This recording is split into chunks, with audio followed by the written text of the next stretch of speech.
Hey, salut Bruno. Salut. Euh, hmm, mais qu'est-ce qu'on va bien parler aujourd'hui? Ouais, on va parler de publication en ligne. Tu as déjà entendu parler d'Azure? Oui, Ouais, naturellement. tu as déjà été chercher tes logiciels étudiants là-dessus? Effectivement. Ouais, comme à peu près tout le monde. On va voir que tu peux pas juste obtenir des logiciels gratuits sur Azure, mais aussi tu peux publier des applications là-dessus, puis il y a plein de services qu'on peut utiliser.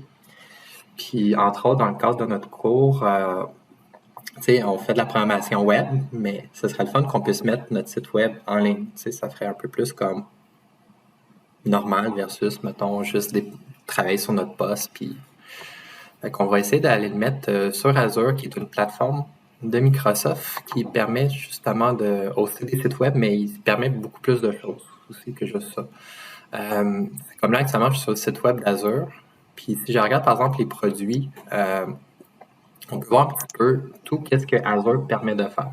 Au début, il montre les plus populaires, mais si par exemple, tu veux faire une machine virtuelle, je présume dans votre cours de réseautique, vous en avez fait des machines virtuelles?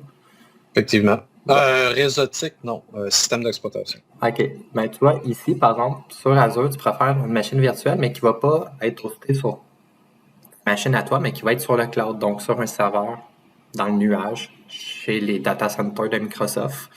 Puis, ben, la machine virtuelle va être là. Des bases de données, par exemple, une autre sorte de service qu'on peut faire sur Azure. Puis bref, il y en a vraiment beaucoup, beaucoup, beaucoup. Tu sais, par exemple, tu vois, base de données, tu en as différents, puis ils sont tous regroupés par catégorie. C'est des machines virtuelles. Nous, par exemple, pour publier les applications web, on va utiliser un service qui s'appelle le App Service. Puis, t'en as au moins 150, là. C'est un peu comme les Pokémon, là. Il y en a vraiment une tonne, tonne, tonne. Non, non, mais je te dis, c'est fou. T'en as pour tous les goûts. Puis, pourquoi que les gens ou certaines entreprises vont un petit peu vers le nuage, tout ça? Euh, tu as une idée? C'est pour réduire les coûts par rapport au matériel, principalement, j'ai l'impression. Hey, c'est vraiment bon. Ouais, c'est vraiment ça. Ça, c'est réduire les coûts, euh, principalement par rapport au matériel, cause que tu sais, t'achètes des disques durs, t'achètes des machines, puis là, 5-6 ans plus tard, t'es comme, ah, il faut que je la change. Il faut qu'elle. Fait que là, ici, ben, tu sais, ça, c'est un peu le modèle en nuage, mais quand que tu hostes toi-même tes propres serveurs, tout ça, ben, il faut que tu t'occupes des serveurs. Il faut que tu t'occupes des câbles réseau. Il faut que tu t'occupes des disques durs. Tu fasses la redondance, tout ça manuellement. Tu as beaucoup de choses à gérer toi-même. En plus de ton application, les données, puis etc. Euh, quand tu es dans le nuage, comme tu dis, ben, tu sauves certains coûts, entre autres les coûts d'équipement. Tu sais, fait que les serveurs, tu les vois jamais. Tu sais. Fait que tout ce qui est serveur, stockage, ben, c'est géré par Microsoft. Fait qu'eux s'occupent de connecter les fils, d'avoir leur data center, puis toi, ben finalement, tu fais juste comme faire, oh, je veux avoir un OS, par exemple, avec tel runtime, puis etc. Fait que ça permet de sauver des coûts. Puis dans l'environnement nuage, ben, t'as soit infrastructure as a service, ça c'est le principe que, par exemple, tu vas faire une machine virtuelle. Ok. Fait que là, ben, tu le contrôles sur le OS, parce que tu vas dire, OK, je suis dans le nuage, je veux faire une machine virtuelle Windows ou Linux, que tant de RAM, etc. Fait que tu le contrôles sur le OS, puis sur toute la suite, c'est par exemple jusqu'aux applications que tu installes dessus. Fait que ça donne quand même beaucoup de liberté, mais tu n'as quand même pas accès au serveur en tant que tel physiquement. Euh, Sinon, il y a d'autres services, dans la liste des 150, pas Pokémon, mais services que je vais montrer, qui vont être plus plateforme art service. Ça, ce principe, c'est que tu n'as pas vraiment de contrôle sur le système d'exploitation, mais tu peux quand même publier, par exemple, une application puis des données à travers ce système-là. Puis, par exemple, nous, quand on va publier nos applications avec le App Service, c'est un petit peu cette approche-là qu'on va utiliser. En gros, tu vas prendre ton application, tu vas dire, OK, je veux la publier en ligne, mais tu n'auras jamais eu à configurer. Est-ce que vous avez vu IIS? J'ai entendu parler OK. dans le cours de réseau. Ouais, ça. OK. Mais ça, c'est un serveur web. Fait que vous en avez entendu parler un peu dans le réseau. Ouais. OK. Ben, tu sais, là, tu n'as pas à configurer le AS toi-même puis à faire toute cette configuration-là. Tu vas juste dire, je veux mettre mon application en ligne. Tout le reste, la configuration du système d'exploitation, puis le fait que ton application va être accessible, ça va être fait tout seul, ça va tout être géré par Microsoft. Fait que vraiment, nous, ça va juste être des clics, puis l'application va être en ligne, sécuritaire. Puis, qu'est-ce qui est le fun aussi, c'est comme Microsoft gère tout ça, puis également le système d'exploitation, ben, il va mettre à jour le système d'exploitation si, par exemple, il y a des failles de sécurité, s'il y a différentes choses. Fait que tu sais que ton application est tout le temps entre bonnes mains, entre guillemets, même si elle est entre les mains de Microsoft, mais bon, ça peut être un débat. Ouais, je pense que je suis pas capable de faire des vidéos sérieuses. Puis, d'autres sortes de services, un peu plus spécial, on va appeler plus des software services. Je vais te donner un exemple d'email. Tu sais, Gmail, tu fais juste accéder à l'adresse URL, puis là, tu as accès à une boîte de courriel, puis plein d'affaires. Ou Office 365, tu sais, tu as accès à une version de Word. Tu sais, tu gères rien, là. Tu as comme l'application qui est devant toi, puis tu l'utilises. Fait que ça, c'est une autre sorte de service. C'est pas vraiment important en passant de retenir infrastructure as a service, plateforme as a service, mais je veux juste un peu expliquer le background en arrière. Fait que chacun des différents Pokémon qu'on trouve ici, chacun des différents services, qu'on va appeler des ressources en passant dans le monde Azure. Fait que chacune des sortes de ressources est rattachée à l'une ou l'autre des trois catégories que je viens de te jaser. Ok. Sinon, Azure, ben, les cool, ils sont gentils. Ils offrent des trucs gratuits pour les étudiants. OK? Fait en fait, si on regarde, ils donnent 100 crédits. Fait que 100 $ de crédit que tu peux dépenser dans leur service. L'avantage du compte étudiant, c'est que tu n'as pas de carte de crédit à utiliser. Fait que, quand tu es allé récupérer tes logiciels, ils t'ont pas dit hey, s'il te plaît, donne-moi ton numéro de carte de crédit au cas où tu voudrais consommer des trucs. Non. Fait que ça, c'est bien. Puis il y a des services, bon, ceux qui sont gratuits. Les 12 premiers mois que tu actives ton compte, tu as accès à certaines choses. Par exemple, des machines virtuelles, mais vraiment les plus bas de gamme, là, celles comme qui n'a même pas 1 GB de RAM puis que c'est lent. Là. Genre, ça, ils vont te le donner. Puis ils vont te donner. Ouais, c'est vrai. Puis ils vont te donner d'autres choses aussi, mais d'autres choses qui vont être toujours gratuites. Okay? Mais avec certaines limitations quand même. Puis là, nous, dans les services qui sont gratuits, c'est les app services qu'on va utiliser. Ça permet en gros de mettre une application web, autant qu'elle soit développée en .NET qu'en PHP ou avec d'autres langages, en ligne. Puis on peut en mettre jusqu'à 10. Okay. Puis un petit espace de stockage par rapport à tes fichiers, tout ça, qui va jusqu'à 1 gig. Fait qu'on va voir un petit peu comment on peut créer ça. Puis ouais. Puis pour faire ça, ben là, on va le faire sur ton poste à toi. Fait que, on va partager ton écran, si tu veux. Puis je vais t'expliquer un peu avec ton projet final de TP2, même s'il n'est pas encore fini. On va expliquer comment ça fonctionne. Oui. OK, cool. Va dans ton Visual Studio. OK.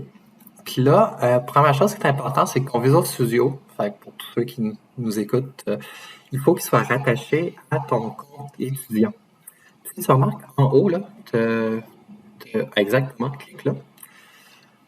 Puis c'est à partir de là que tu peux te connecter. Ça se peut que chez toi, ben, tu n'es pas encore connecté avec ton compte étudiant, mais quand tu vas cliquer sur cette petite icône-là qui va être un petit peu différente, tu vas pouvoir te connecter, puis là, tu vas être vraiment rattaché à ton compte étudiant. Pourquoi c'est important? Parce que ton compte étudiant, ben, en même temps, il est rattaché à Azure, puis on va être capable d'utiliser le service de App Service en conséquence. Fait que ça, c'est cool, c'est fait. Va maintenant sur ton projet. Fait que là, toi, c'est Star Wars dans ton explorateur de solutions. Fait que voilà l'explorateur. Ouais, ton projet. Fais clic droit sur le Star Wars. Celle-là ici. Ouais. Fais publier. Exact. Okay. Là, comme on est avec Microsoft, ben, il propose différents choix. Puis comme Microsoft est vendu à lui-même, c'est un peu normal. Tu vois que le premier choix, c'est hey, veux-tu aller publier sur Azure? Parce que pourquoi pas s'auto-flatter. Donc, clique sur ça. On va faire, ouais, je vais aller sur Azure. Fais suivant. C'est bon. Là, il va dire, qu'est-ce que tu veux? Puis là, tu vois, sur Azure, il y a plusieurs manières de faire. Tu pourrais dire, par exemple, le dernier choix, c'est faire une machine virtuelle. Fait que tu ferais carrément un serveur, tu le configures toi-même, ben, il va faire une partie de la configuration, mais tu aurais carrément un serveur accessible à distance. Nous, on ne veut pas faire toute cette configuration chiante-là. OK? On va essayer de sauver un petit peu du temps. Fait qu'on va prendre la version vraiment plus simple qui est tout en haut, le Azure App Service, la version Windows, puis il fait suivant. Ça, c'est un peu dans la catégorie Platform Architecture Service, ce que je parlais, que tu fais juste donner ton application. Là, il va te demander quel abonnement tu veux utiliser. Toi, avec ton compte, le seul abonnement que tu as pour l'instant, tant que tu ne rentres pas ta carte de crédit, okay, c'est l'abonnement pour étudiant. Fait que l'abonnement pour étudiant va te donner accès à plusieurs services. Parfois, certains services vont être un petit peu limités en fonction de ce que tu peux faire. Puis là, il va dire, ouais, c'est limité, mais si tu rentrais ta carte de crédit gentiment, je vais te le déverrouiller. Là, genre, tu veux pas le rentrer, c'est correct. Là, on va rester avec Azure pour étudiant. Et puis, il va te demander groupe de ressources. OK. Si tu fais rechercher en bas, et si tu vas juste en dessous, ouais. Rechercher, c'est que normalement, dans Azure, tu vas essayer de classer tes choses un peu comme dans des dossiers. OK? Parce que chacun des 150 services, mettons, on appelle ça des ressources. Fait que, mettons, tu fais une base de données, ça va être considéré comme une ressource. Tu te fais une machine virtuelle, aussi, ça, c'est considéré comme une ressource. Un app service, c'est aussi considéré comme une ressource. Mais pour arriver à les gérer, parce qu'à un moment donné, tu en as beaucoup, on va essayer de les regrouper ensemble, puis on va faire des groupes de ressources. Mais là, actuellement, quand c'est la première fois que tu utilises Azure, tu n'as jamais créé de groupe de ressources, fait qu'on va donc créer un groupe. Essaye d'apaiser sur le plus. OK. Là, il va te demander quel nom tu veux donner à ta ressource en haut. Ça va être super important parce que avec les app services, le nom qui est là, ça va te servir de URL au final. Okay? Fait que juste pour essayer de standardiser pour les TP, essaie d'écrire 420.2w5 ton numéro d'étudiant le sujet de ton truc, de ton TP. Fait que mettons là, c'est Star Wars. 420. Répète, s'il te plaît. 2w5. Ton numéro d'étudiant, le nom de ton site web. Fait que, mettons, c'est Star Wars. Nice, OK. Après ça, l'abonnement, on reste encore dans les trucs gratuits, abonnement pour étudiants. Après ça, groupe de ressources, tu vois qu'il va te proposer un nom quand tu n'avais jamais de groupe de ressources. J'aime pas super gros ce nom-là, fait qu'on va s'en créer un plus mignon, peut-être son nouveau. Tiens, puis appelle-le, mettons, 420.2w5 Resource Group.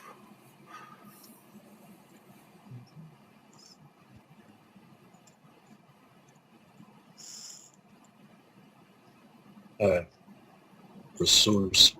Bah, c'est correct comme ça. Yay! Resource en anglais, ça prend rien qu'un S. Je suis tellement pas la bonne personne pour cette question-là. Ouais, je me fie en dessous. C'est bon. Nice. OK. Perfect. Fait OK. Après ça, il reste le plan d'hébergement. OK. Si tu vas dans la liste déroulante, qu'est-ce qu'on a? On n'a pas grand-chose. OK. Va dans Nouveau. OK. Là, il te propose des types de serveurs. Si tu vas dans la taille en bas, qu'est-ce qu'on a comme choix? On a gratuit. Oh, on aime ça gratuit. OK. Donc, c'est vraiment important quand on utilise des ressources sur Azure, il ne faut jamais prendre les choix par défaut. OK? Parce qu'il y a tout le temps des trucs. Comme là, tu vois, par défaut, il aurait pris, mettons, c'était quoi? C'était un 1.5? Ouais, le S1, je pense. Mm-hmm. Mais tu sais, ça, mettons, c'est pas gratuit. Ça aurait consommé peut-être 4-5 $, je sais pas, par mois d'utilisation. Tant que ton service, Ben, en fait, on va voir qu'une ressource, tu peux l'activer et la réactiver quand tu veux, mais pour ça que là, on est allé prendre gratuit. Si tu veux, tu peux, pour cette application-là, prendre 32 GB de RAM puis 8 cœurs, mais je suis pas sûr que c'est vraiment nécessaire. On va rester dans le gratuit. Nice. OK. Ah, ça c'est l'emplacement dans le monde. OK? Fait que, ouais, c'est quand même intéressant. Tu peux l'ouvrir. Le plan, ben, tu peux le laisser comme ça. Mais, tu sais, Microsoft ont des data centers un petit peu partout. Fait que où est-ce que tu veux que ton application soit mise? Fait que là, on peut le laisser. Ah ouais, on peut faire Canada East. Ça peut être correct. Ouais. Fait qu'on est Canadien et on est fiers de l'être. C'est bon. OK. Fait que fais OK. Si tu veux, tu pourrais nommer ton plan d'hébergement autrement, mais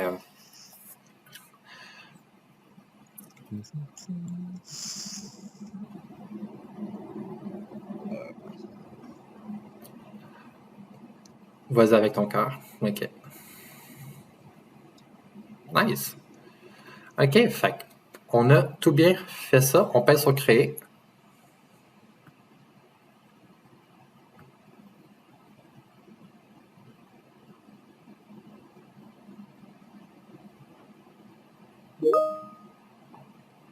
À date, c'est vraiment compliqué, ton affaire.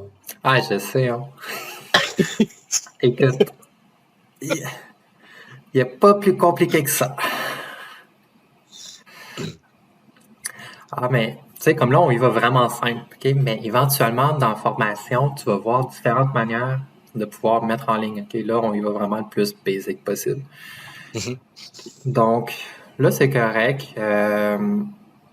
Puis là, tu vois, il te montre comme dans Instance App Service, il te montre ton groupe de ressources, puis il te montre en dessous les différents apps, app services que tu avais déjà fait ou créé. Fait que là, tu as choisi Star Wars, c'est bon.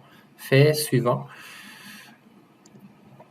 Puis là, il te demande comment tu veux faire la publication. Fait qu'on va prendre l'option la plus simple qui est publier, qui était déjà choisie. Fais terminer. OK. Maintenant, tu vois le bouton qui est marqué publier. Ouais, pèse là-dessus. Puis là, tu attends de manière patiente. Il faut qu'en passant que ton application n'ait pas de bug, parce que sinon, il est comme pas capable de la compiler puis l'envoyer. Puis là, dans la petite fenêtre de sortie, ça va te dire quand c'est fini d'être fait. Sans j'ai réparé mon bug à matin. Ouais, c'est bon. Puis, tu vois, c'est marqué démarrage de la publication, fait qu'il est en train de le faire. Là, je pense qu'il est en train d'envoyer du stock, selon moi. J'ai l'impression, c'est l'impression qu'il me donne. Puis, Et toute mon application va être en DLL. ouais, il met quasiment tout en DLL. C'est sûr, qu'est-ce qui est dans ton www root, ben, il garde ça tel quel, mais tes contrôleurs, il va mettre ça sous format DLL, ton modèle. Même les vues, il est capable de mettre ça sous format DLL. Techniquement, c'est-tu plus sécuritaire parce qu'il est en DLL que si ça serait comme genre du PHP? Non, à cause que un DLL, tu peux quand même arriver à ouvrir puis à reconstruire du code. Il faudrait que tu l'obfusques. Fait que tu le rends pas lisible. Tu sais, genre, tous les noms de variables sont remplacés puis tout ça. Entre autres, en Prog 1 et 2, on fait ça avec les TP. Cause qu'on veut pas que vous puissiez être capable de reverse ingénierer le code puis y avoir accès. Fait que, tu sais, si tu es prêt à essayer de comprendre le code obfusqué, là, ben, tu mérites d'avoir ton TP si tu as réussi. non. Rendu là, tu le mérites. OK, nice. Et puis, il est tellement gentil, check ça. Il t'ouvre la page pour toi. Nice. C'est fou. Tadam! T'as un site. Wow. OK. Wow. Ouais, c'est fou. OK, je vais te montrer des petites choses. Retourne dans le... Ben, tu peux cliquer à quelque part si ça te tente. C'est pour apprécier le moment. OK. Retourne dans ton Visual Studio. Oui. Tu vois, en passant ici, il te mappe l'URL. Fait que tu as accès plus à droite. Là. Ouais, c'est vrai, il te le montre ici, mais ici aussi. Qu'est-ce qui se passe si un jour tu fais un changement puis tu veux le remettre à jour ton site? OK? Tu sais, mettons, ferme toutes tes pages. Là. Fait que ferme la page de publier, puis ouais.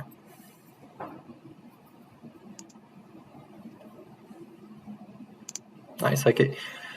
Puis là, mettons que tu as fait des changements à travers ton Visual Studio Code, puis là, tu vas aller republier, tu retournes dans l'explorateur de solutions. Tu fais clic droit sur, ouais, exact, puis va aller chercher publier. Good. Puis là, tu vois, il se rappelle déjà que tu avais fait une publication. En fait, toute la configuration pour la publication s'est mise à l'intérieur d'un fichier qui est dans ton projet. C'est un fichier qui a l'extension pub XML, un peu comme tu vois, c'est écrit en haut. Tu vas le trouver dans Properties. Puis Publication Profile, Public Profile. Ouais, tu vois. Fait que c'est là-dedans qu'il le stocke finalement. Fait que c'est pour ça que quand tu retournes pour publier, il te réaffiche déjà ça. Puis tu as juste à repaiser sur le bouton publier. Un coup que tu as fait un changement, puis ça va retourner en ligne. Fait que c'est aussi simple que ça. Ça n'a pas été long.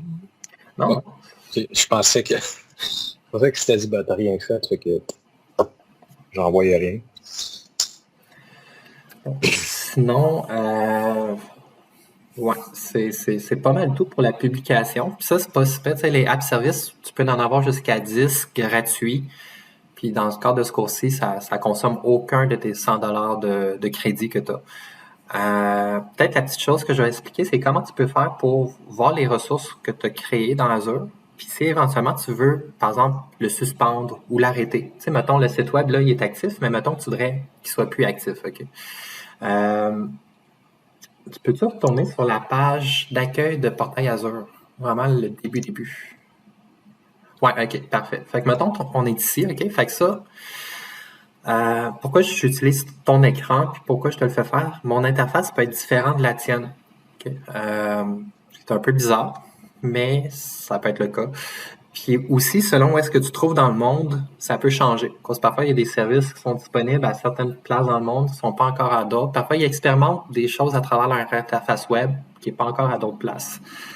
Fait que ça se peut que des choses changent un petit peu, mais sinon, tu as tout le temps la barre de recherche en haut qui te permet de taper quelque chose et tu le retrouves là. Fait que, ouais, c'est ça. Mettons, tu voudrais trouver les groupes de services, tu pourrais taper groupe de services, puis tu devrais voir un groupe de ressources, excuse. Ouais. Puis là, on tombe dessus. Fait que clique là-dessus.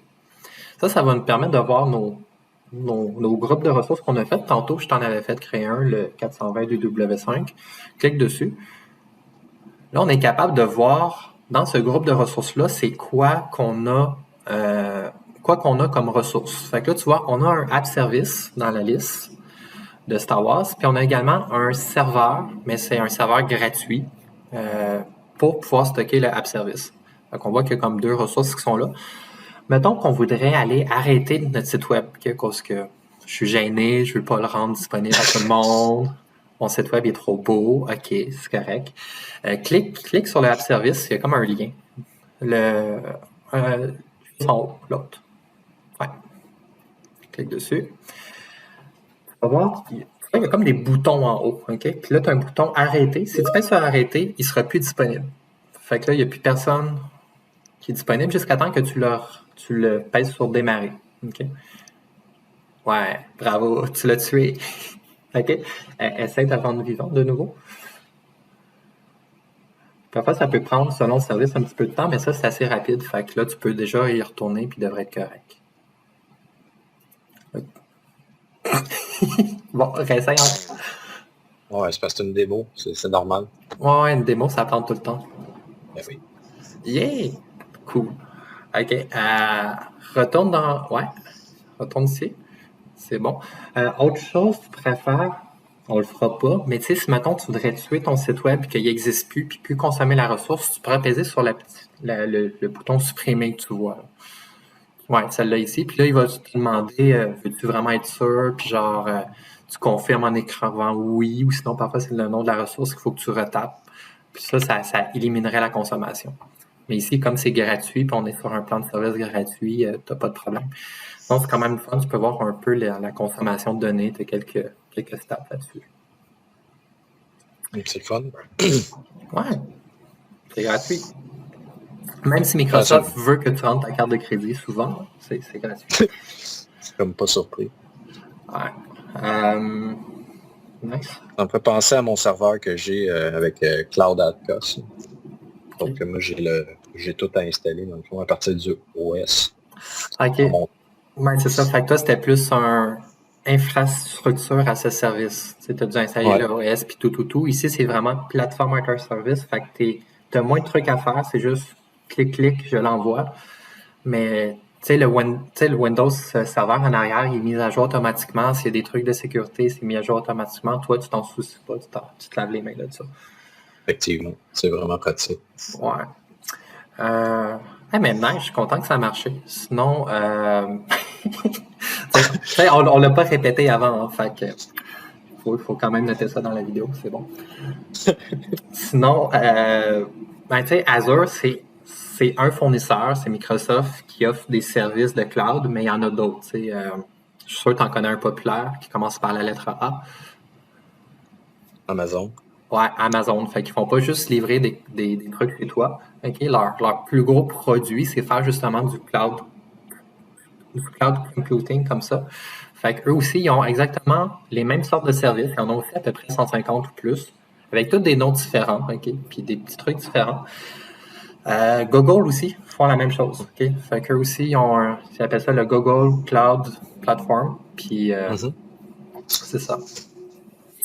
Fait que sinon, ça, c'est vraiment la manière la plus simple qu'on va utiliser juste pour ce cours-là, pour pouvoir publier des applications. Éventuellement, tu vas voir d'autres manières. Tu sais, par exemple, dans votre cours de programmation 2, éventuellement, ou si c'est déjà fait, vous allez voir Git, qui permet de gérer ton code source.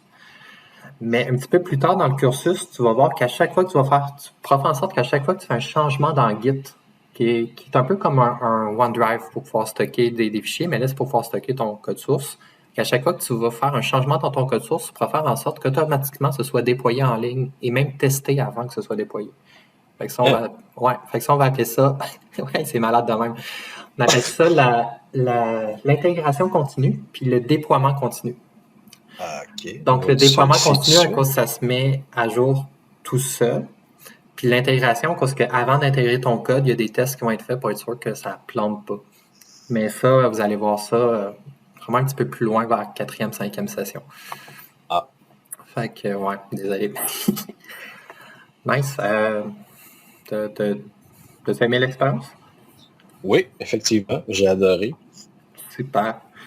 Ben, écoute, je te remercie beaucoup pour ton temps, puis pour cet enregistrement de qualité qui va me faire va me faire rire probablement dans le futur quand je vais réentendre les blagues de nouveau. Excellent. Bon, ben, merci à toi. Ben, merci beaucoup.